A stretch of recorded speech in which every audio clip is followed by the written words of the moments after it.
Hello, families! Let's talk about the shared domicile renewal process. When you first enrolled your child in a BCPS school under the shared domicile status, you probably had to fill out something that looked like this. It was the original shared domicile form that was a little more involved because, yes, you filled out some basic information here at the top, but then you also on the right side had to sign as the parent, and then on the left side, whomever you had an agreement with and that person had a landlord and they appeared on a lease, or they were a homeowner themselves and they appeared on a mortgage or a deed, that person signed on the left as a leaseholder or homeowner.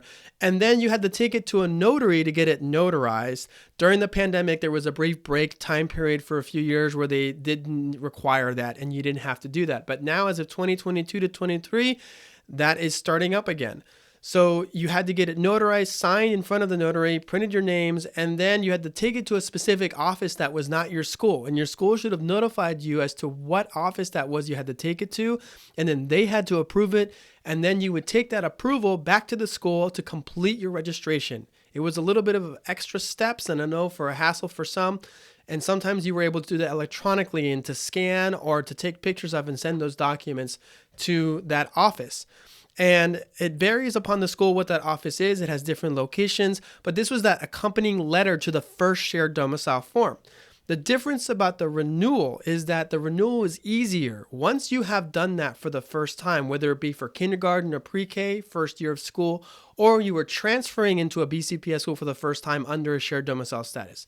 Once you have that approved, you have to renew every single year because you do not appear on any lease or deed. It is a little harder to prove that you actually live in the school residential zone. And since things can change very quickly, every year they require you to fill this out. But it's easier in that you do not have to provide the lease agreement or any proof of ownership on the part of the person you have the agreement with. And you also don't have to take it to a notary. If you look at the form itself, it's just filling out basic information at the top and then describing what your 3 pieces of mail are. That is something that you still have to do. You have to get 3 pieces of mail within the last 60 days. You have to name you specifically as the parent by name. They can't say to the parents of. So anything, any kind of utility bill, insurance policy, any kind of account, and it could even be electronic, and you just choose to print it out or you send it to the school to have them print it out for you. That works too. It doesn't have to be mail. It just has to be an official correspondence or account correspondence that can be mailed. And then you just, again, you sign as the parent on the bottom. The person whom you have the agreement with signs under their section, dates it, and then that's it. You turn that into the school. The difference is also that you do this at the school now. So the renewals are handled by the school versus the first time shared domicile applications are done by that office that the school tells you to go to.